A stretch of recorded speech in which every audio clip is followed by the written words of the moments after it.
do Yeah. is say thank you, Lord. Thank you, Lord.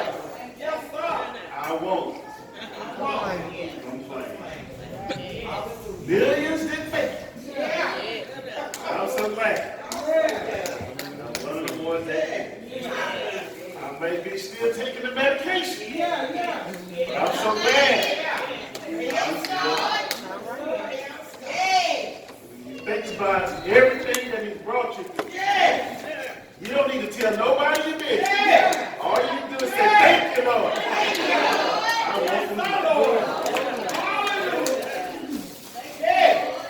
I'm not going to be before you long, but we have a word from the Lord. While the brothers get back and we're getting ready, I want to acknowledge the culinary committee. If they would stand, the culinary committee, if they would please stand.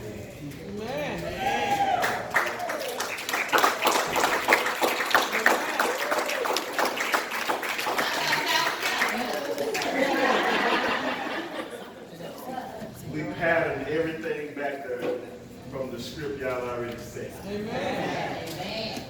So we are just so honored to have someone who is organized and cooks good food, and y'all, it's amazing. Amen. So we hope we do half as good a job as y'all do. Amen.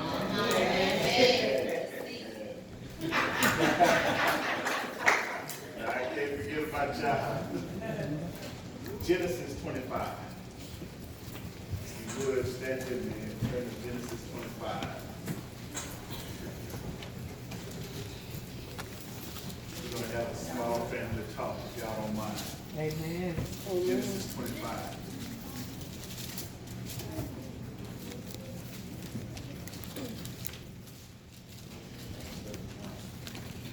For those of y'all who visiting, I like to read scripture, so y'all won't think I'm making it up. Genesis 25.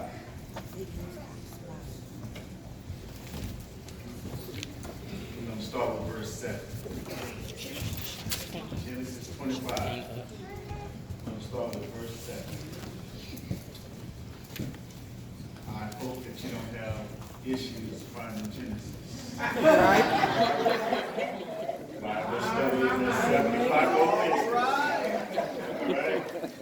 All right? Genesis 25 and 7. Abraham lived 175 years. Then Abraham breathed his last breath and died at a good old age, an old man full of years. And he was gathered to his people. His son Isaac and Ishmael buried him in the cave of Machpelah, near Mamre, in the field of Ephraim, son of Zohar the Hittite, the field Abraham had bought from the Hittites. There Abraham was buried with his wife Sarah. After Abraham's death, God blessed his son Isaac, who then lived near Beer Lahai Roy. If you don't mind, turn to Genesis 23, starting with verse 1.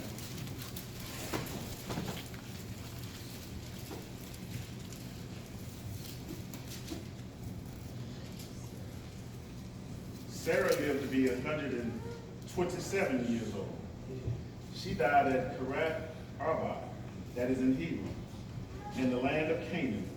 And Abraham went to mourn for Sarah and to weep over her. Then Abraham rose from beside his dead wife and spoke to the Hittite. He said, I'm a foreigner and stranger among you. Sell me some property for a burial site here so I can bury my dead. The Hittites replied to Abraham, Sir, listen to us. You are a mighty prince among us. Bury your dead in the choicest of the tombs. None of us will refuse you his tomb for burying your dead. Just for a moment, I want to lift up this thought in our minds. I'm tired of dealing with my family. Amen. I'm tired of dealing with my family. You see. Not me.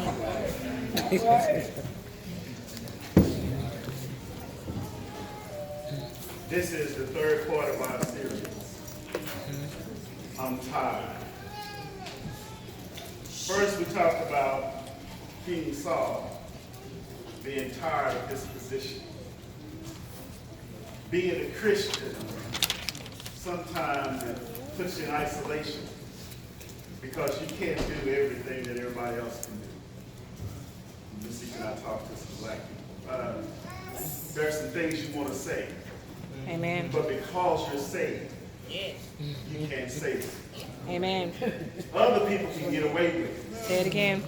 And sometimes you wish if I could just say it one time, get it off my chest.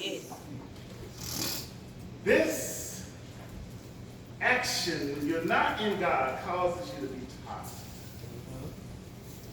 And then next we learned about Naomi. Walking all the way to Moab with her husband and her 2 sons. Full of life, full of energy. Good looking. Only to come back empty.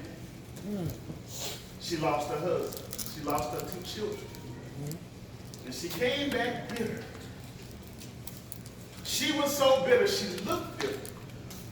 When she arrived back in Bethlehem, they looked at her and they said, "Is this Naomi?"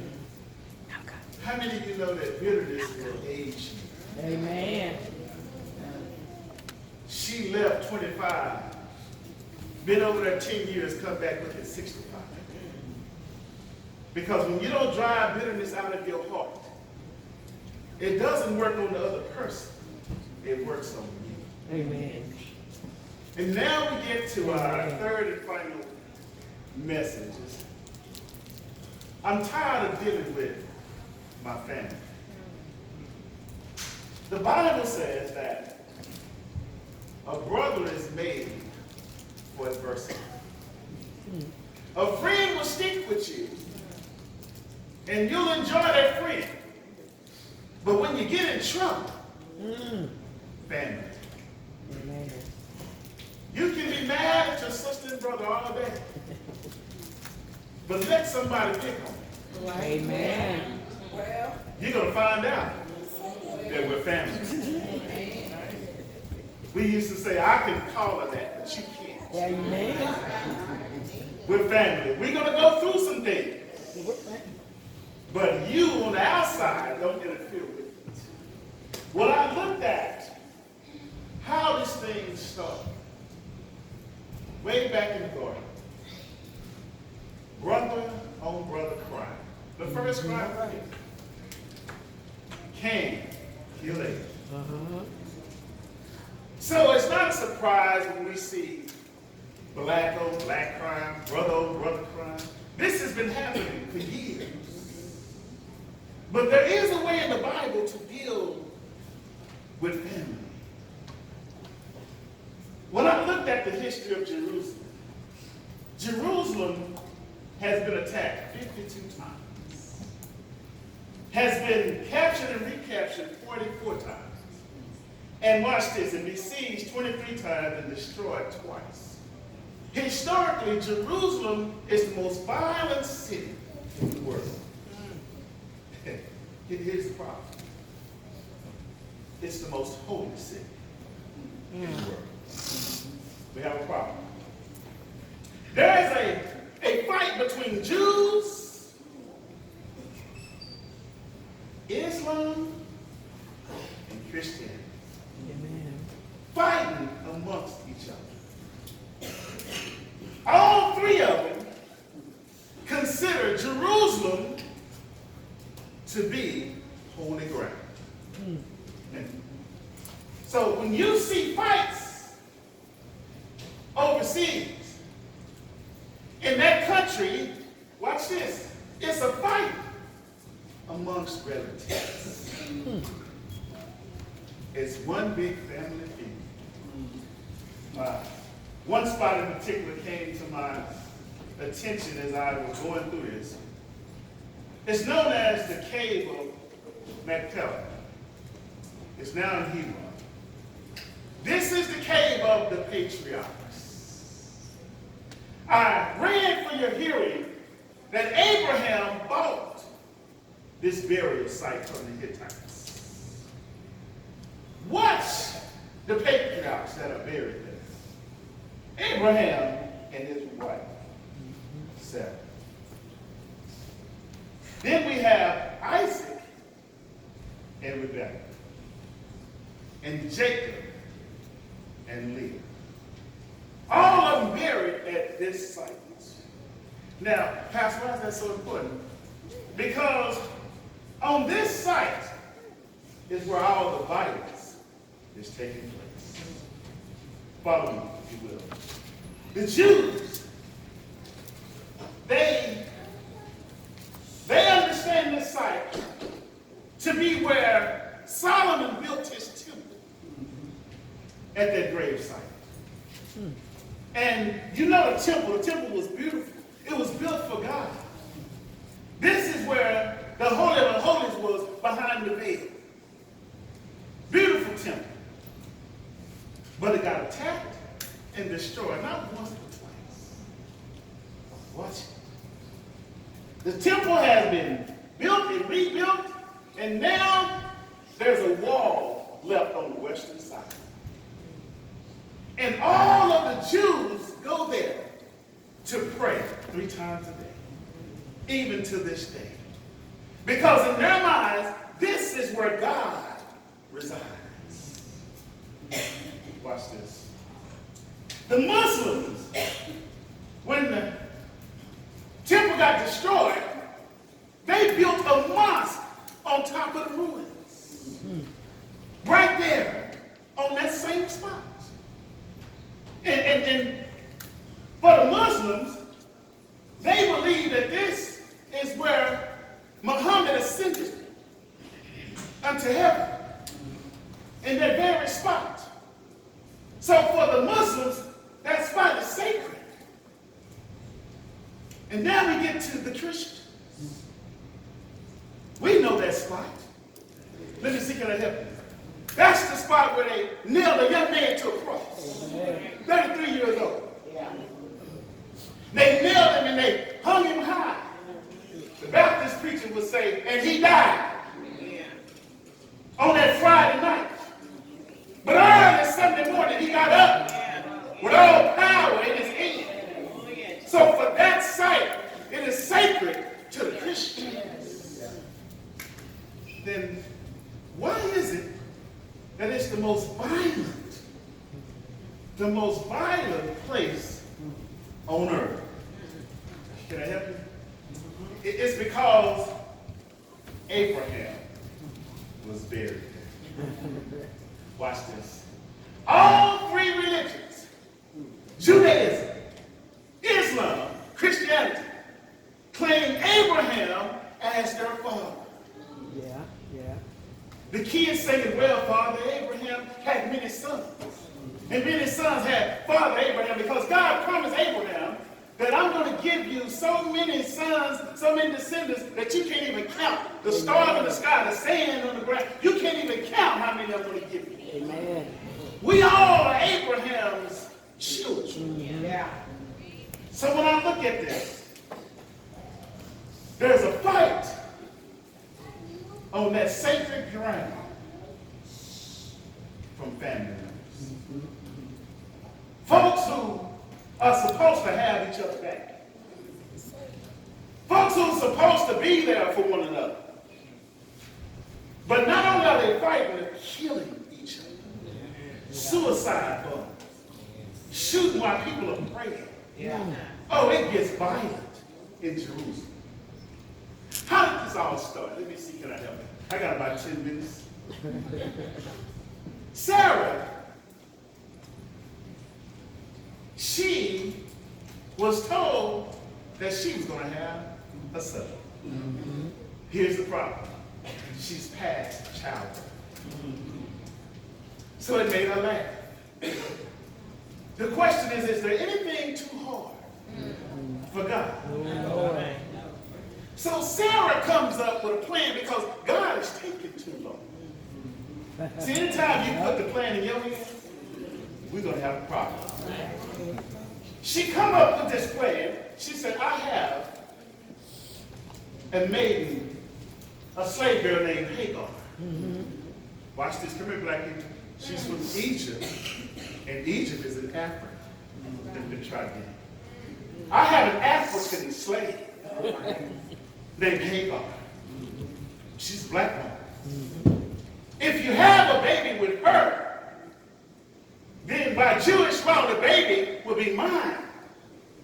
And then I could fulfill God's promise of telling me I was going to have a child in my old age.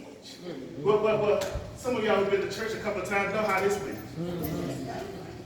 So Hagar, she has no choice but to agree because she's a slave. Now, Abraham, I couldn't find nowhere in the Bible, man, where he resisted. I'm just saying. It's an observation. So he goes, he lays with her. She becomes pregnant. Now, all of a sudden, we have a problem. While she's walking around, showing her little bump, she starts to show out. Because you can't have kids, and I have your husband's baby right here. She starts mocking. Well, of course, Sarah couldn't stand that. She looks at Abraham, I tell you what, get her and her pregnant self up out of here. Abraham looked, he said, you created this mess. Get him out. As she's walking, and she finds God. God talks to her. So humble yourself. Go back. Go back. Go back and submit yourself to your master. So she comes back home. Now all of a sudden, she's delivered. The baby, his name is Ishmael. Here's the history. Ishmael, according to the Muslims, he is one of the forefathers of Muhammad. So their lineage goes through Abraham to Ishmael. The Bible says that this Ishmael boy is going to be a wild donkey. The Bible says he don't get along with none of his kinfolk. Now I see why we have so many problems. All right. Watch it. For Islam, that's okay, but for the Jews, it goes through Abraham, Isaac, and Jacob. Because Jacob had 12 boys. It's the 12 tribes of Israel. That's where their religion is. That's it. And if you try to tell them anything after that, they don't believe it because they're still waiting on a Messiah. For us, it's Abraham, Isaac, Jacob. It descends on down to King David. And then it goes to our Messiah, Jesus. He is the son of David. All of us claim Abraham as our father. So why so many fights? Here's what the Bible says. Proverbs 17:7. And friend loving at all times, the brother is born for adversity. Here's the message Bible. A friend loved through all kinds of weather, and family sticks together in all kinds of trouble. The Bible sets it up. Here's what the devil does for us. He pokes us until we split up. If he can get us to split up, then he can sit back and laugh at us. Okay. See, y'all think you had baby mama drama. It wasn't about the baby mama drama. This was about stopping your generation. Because if he can get y'all to go against each other, then watch this. Then he's sitting back laughing. Okay. Let me see for that, y'all. I was in Melchite 4, verse number 5. Because I had a question. The question is, God, what are we going to do about all of this? We're turning on each other. We're going to destroy each other. We have, some might be even in this room, You call a family reunion, some people are just not going to show up because of something that happened in the family. Some people you don't even want to show up. Not because they don't cook potato salad well, but you just don't like what they do. And in every family, there are some deep, dark secrets. Lock the door. Can I talk about those? There's somebody who slept with somebody that we're going to keep our mouth shut about. This boy looks just like Leroy. Close your mouth. There are some things that's going on. There's a little shiesty in the family. And it's causing a split. Watch it. The songwriter said it like this. Papa was a rolling. Y'all used to say it like that. He did it. Yes, he did. Now, what are we going to do about it? Here, Malachi 4, watch what it says, verse 5. See, I will send the prophet Elijah to you before that great and dreadful day of the Lord comes. He will turn the hearts of the parents to the children, and the hearts of the children to the parents. Or else I will come and strike the land with total destruction. It was prophesied that these children are going to be against the parents. Parents are going to be against the children. You think you and your daughter can't get along. It's not about that. It's about the devil trying to destroy your family. Watch it. Luke 1:17. It says, and he will go on before the Lord, talking about John the Baptist, in the spirit and the power of Elijah, to turn the hearts of the parents to the children, and the disobedient to the wisdom of the righteous, to make ready a people prepared for the Lord. How is it when Jesus breaks through that sky and we are not talking to our sister that we all supposed to grab his hand and pretend like we're holy? Y'all better talk to me. I don't care what's been going on in your family. I want you to look at your generation. If he can get you to stop right here, he has mastered what he set out to master. Watch it. I asked for the great grandchildren. Here's what's going on. Y'all give me 10 more minutes back. I'm reclaiming my time. Okay? The great grandchildren and the grandmother. Can I have it right here? Small demonstration, then we're going to go eat, I promise you. The great-grandchildren and the grandmother.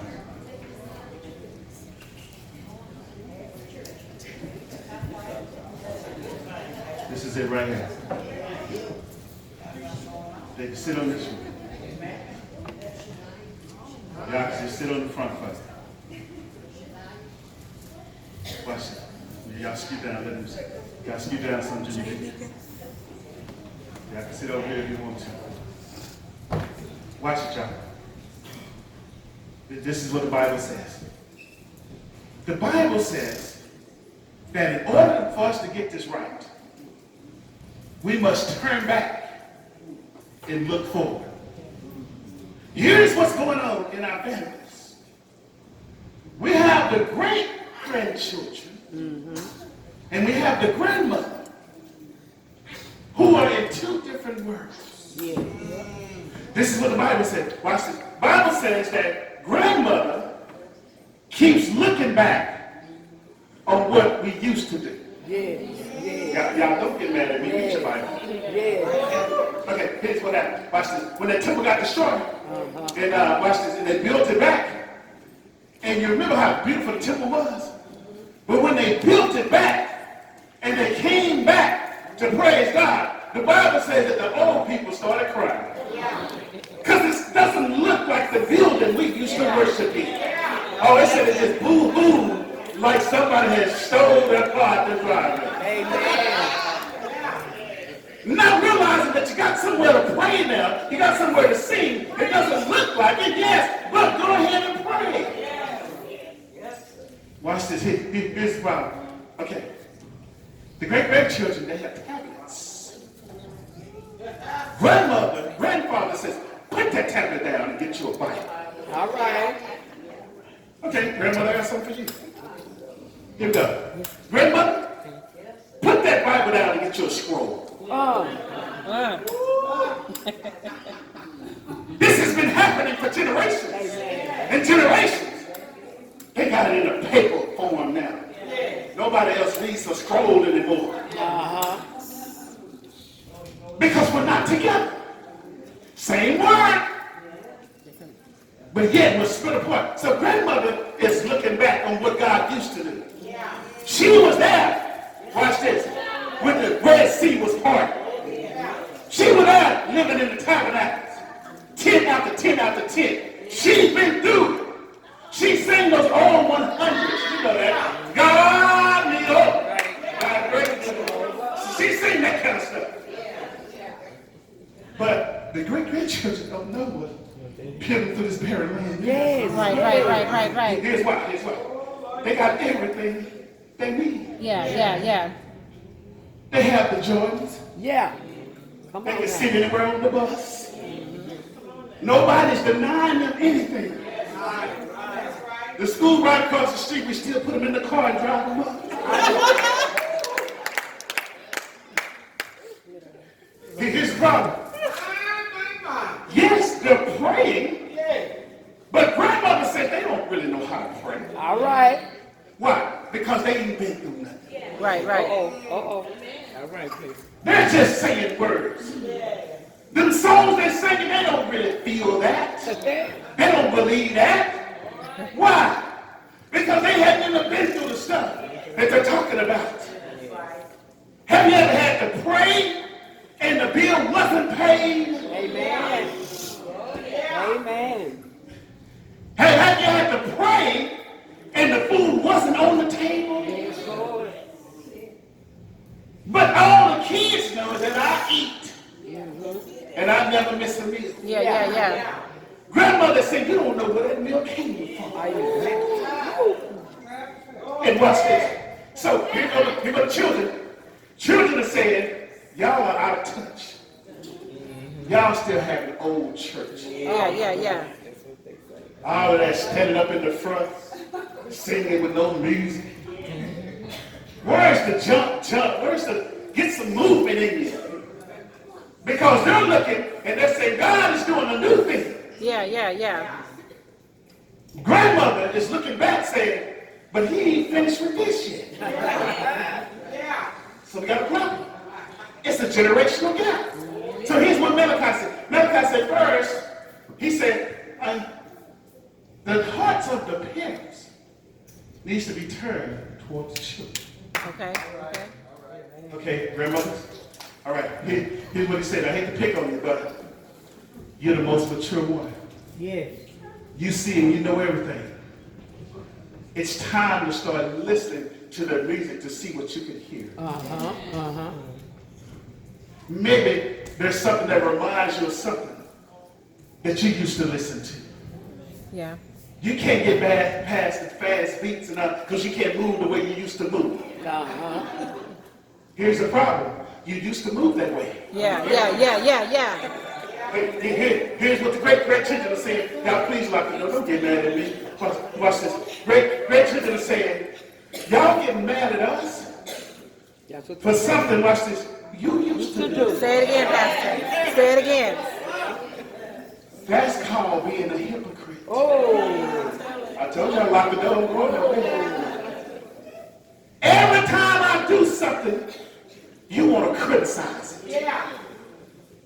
How can you do that? How can you play that loud music like that? Well, here's the problem. It's not James Brown. It's Usher now. You know you're out of tune when everybody on your playlist is dead.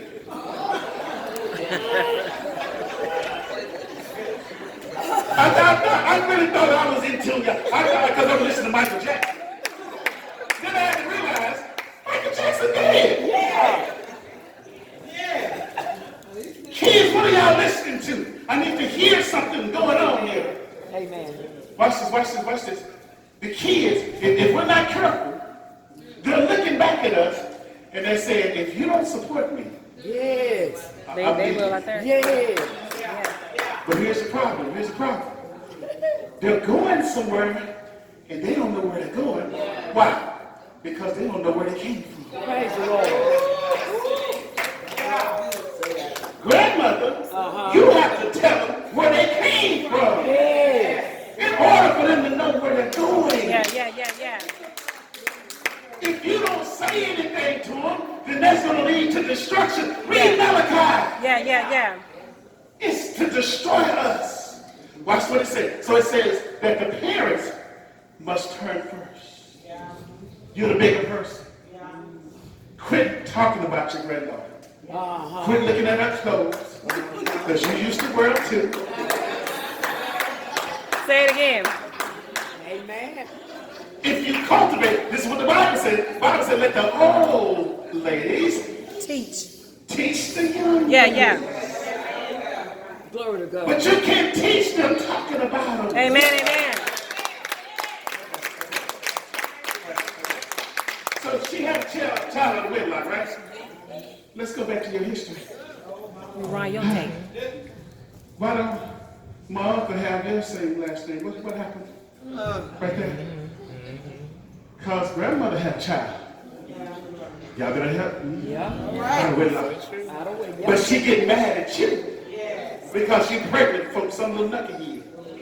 The only person that can teach her how to deal with this and how to make it through is you. Yeah. You're the only one that can teach her because you've been there, done that. Baby, this is the way you set this up. You make him pay something. I don't care if you got to work at McDonald's. You teach that young lady. Bring that boy in your house and let him know you ain't going to just run around here talking about your baby dad in this house. Watch, okay. So here's what goes. Grandmother, you turn toward them. Young kids. The Bible says that then the children will turn toward the parents. Amen. Because you don't know where you're going. You're going to make a lot of mistakes. And watch this. It ain't the mistakes that I'm worried about. It's the way you get over them. Yeah. Because here's what happened. Here's what's happening to our young people. Watch this.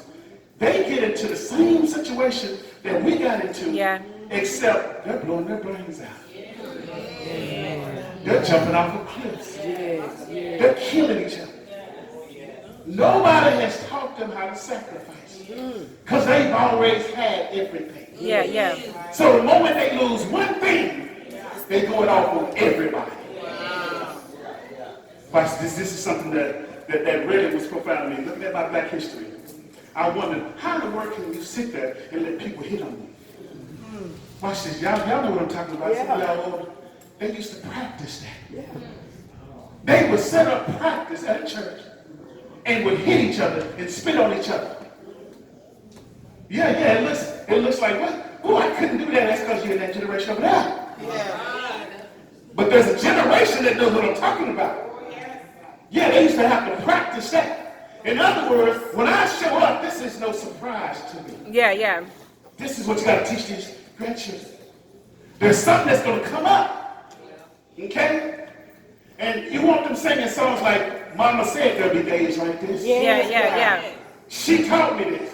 I never went through it before, but now that I'm here, I understand what she's saying. Yeah. I don't have to kill nobody. I'm not going to the pen. I got a God who reigns on high and looks down low. Yeah. And he is able, because the same God that took their great-great-grandmother and took care of mother, guess what? It's the same God that's walking with the grandchildren. Yeah. He's the God of yesterday, today, and forevermore.